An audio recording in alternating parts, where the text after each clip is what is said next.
Hello, fellow time travelers and comic book aficionados. Welcome back to a special holiday lunch and comic special. The captain and I just got back from a mini-con in the suburbs of Chicago in Rosemont, where we picked up a few books, some odds and ends, some holes in the collection, and we're just going to show you those great books. We just enjoyed some lunch. Our stomachs are full, but our appetite for comics is never ending. So I'd like to start. Much to the chagrin of our wives.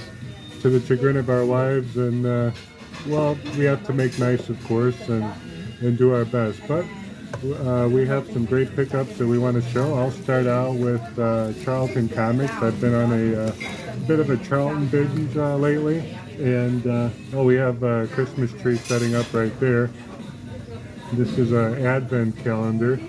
It's a European advent calendar with little candies inside these perforated little chambers. These little doors, they got cardboard doors. Yeah. But I like the lights and all the toys on the bottom too. I'm going to kind of pick it up to show you those details. We're in a very festive mood. We're happy to enjoy Christmas around the corner. Yeah. And of course, read some comic books. But I mentioned about Charlton Comics, and I have right here a copy of Space Wars, and this is issue number 27 from 1964, and it's likely a Dick Giordano cover. Love the action, the flair, the afterburner from the rocket, and we have some good artwork inside too, even. It's a nice condition. It's in pretty good condition for a Charlton book. Sometimes they're hit or miss, and look at that. Kind of off-white pages, but not too tan. Nice cover. And you could just take in all the action here. I'm going to try to bring it closer to you. Bill Molno is the artist. Rocco Mastricerio typically did the interiors of these books. Steve Ditko didn't make an appearance in this particular issue, but nonetheless, a nice early Charlton right there. A lot of goodies in the back cover. Yeah, you can treasure chest of fun. You see all these mail-in orders you can pick up. And you know, step aside from Charlton, and this is Henry Brewster. This is a more rare kind of take on Archie and the teen humor genre, and this book actually happens to be from 1966, so we're still in the 60s, folks. A nice summer cover, and right now we're celebrating Christmas. It's really cold outside, so it's neat to see that. You have a date stamp. That's always neat how the newsstand put a little date stamp in there. And Bob Powell, who's typically known for sci-fi and war books, actually does this teen humor. Right there is his signature. And you can see the arrangements of the panels right there, vertical, up and down. And Bob Powell, look at that, doing more. Well, that could be for the winter because it's got the ad in the back. It could be for the winter. Yeah, the Christmas holiday. It's got the ad in the back for ice fishing. Ice fishing, yeah, fishing rods. Oh, this is a very common back cover. A lot of books have that one too. Look at that body slam here. Look at that. Yeah, that hurts. Ouch. That hurts. I wonder. Oh, it's a little guy actually picking up the bigger guy and body slamming him. So, and yeah, talk about swimsuit covers and swimsuit interiors. Candy cane cover. Candy cane. There we go. Candy cane swimsuit. Found a way to tie it in. Oh, I'll let the candy cane. Yeah, and I'll just show one more. Just like these two look very similar. You can see how back in the day they're both, a beach cover, both summer covers. So these were at the con, just about $5 for the Archie and a little bit more, around $20 for the Henry. But I'm just a sucker for these fun covers. And this is some early Betty and Veronica artwork in there too. Archie Fan Club. Even some more with Reggie and Archie kind of working together. Sometimes they work against each other, so pretty cool there. All right, I'll turn it over to the captain to show us some of the pickups at the con, and there's some beauties.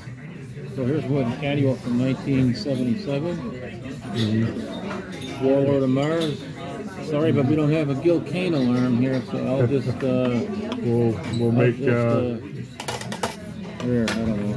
that's for Eric Green, Gil Kane alarm. Very nice cover though. We always kind of tease about Gil Kane, but he was an incredible artist. I like a lot of his covers. Yeah, very prolific. I like the red in the background too. Gil Kane. And his real name, Gil Kane, is Eli Katz. Eli Katz. Eli Katz, yeah. Here's a giant-sized Captain Marvel. Oh, nice. I'm not sure about the cover, but it was half price, $5. Oh, $5, not bad. Square bound. This was $4. Another square bound. 68-page special. And this is, Louis Dominguez cover. Yeah, well known for those horror covers. Louis Dominguez. And it was also half price, $5. Look at that house, the detail on there, the shingles, the even the metal wiring on the side, the front porch. Very creepy. I could just hear the creaking of the floorboards just by looking at that.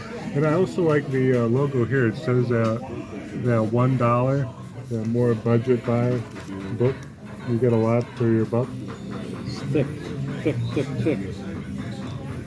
68 pages there. And then I picked this up, last one that I picked up. The Man from Atlantis.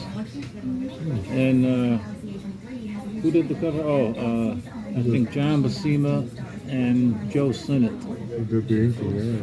A lot of action. You see the whale and the teeth on this side, the swimmer. You see it's very captures that underwater dynamic. Wouldn't you say? Oh, I would. Yeah, I'd like to be that whale, Either a country tree or something like that. The book I picked up doesn't have to do with Christmas, but it has to do with Halloween, and it's a 3D comic, and it even has the glasses inside. And I'm just enjoying some of the 3D books. What better way to enjoy comics other than 3D? And you can't really read it without the glasses, and I'm glad that it does come in there. They would have to be perforated and opened up. So you can kind of see right there the red and the blue for each eye to create that illusion of the 3D. And even these covers, can't wait to see what they look like with the glasses on as they pop out. Yeah, this is from 1986 Eclipse Comics. Into the 80s also, Pacific Comics, they gave the publishers the rights to their own character, and we have Jack Kirby with Silver Star right here, issue number 1. And there's a series following it here, so it's neat to see his artwork here. We know him from the New Gods and of course the Marvel series and DC, and here we have Jack Kirby in the later years with his own rights and property to what he's creating. So it's really cool to see PC Comics right there. And just a couple nostalgia for me, some Ninja Turtle books. Can't go wrong with Ninja Turtles. I actually started in my early years in the 90s, 1991, 92, collecting Archie comics and the Ninja Turtles series. So really cool. And the last book I'll show you from the con that I picked up was a Spider-Man book, probably the better of the deals I was able to pick up for $18. And this is issue 102. It's one of the last square-bound issues for Spider-Man, and features Morbius, and you also have Spider-Man with the multiple arms. So nice square cover, and also a square bound, double whammy. Excited to see this in the bin. It's a low grade, probably good minus, fair plus, but looking at it, it's below a 2.0, but I'm happy to add this nice book to the collection. I just want to end it right here with this. I got this from Leo, and it's got a beautiful Christmas cover. I can't pronounce the guy's name, Will Mougenot, but Something like that. yeah, Merry Christmas. Yeah, these are the critique magazines. They offer research and information about comics. Roy Thomas and Alter Ego, but it's just a great festive cover. Yeah, just for Christmas right there. The Captain and I enjoy reading them for our facts and information, but that's a nice one. Dr. Doom, I think he's going to get coal. I don't know what he's going to get under the Christmas tree. It's about the Santa Claus. I don't like that. That's just awful. Well, that's it for our short episode of Lunch and Comics. We wish everybody a happy holidays and peace and joy with family and comics. Yeah. Thanks again. And Merry Christmas, you guys. Merry Christmas and Happy New Year.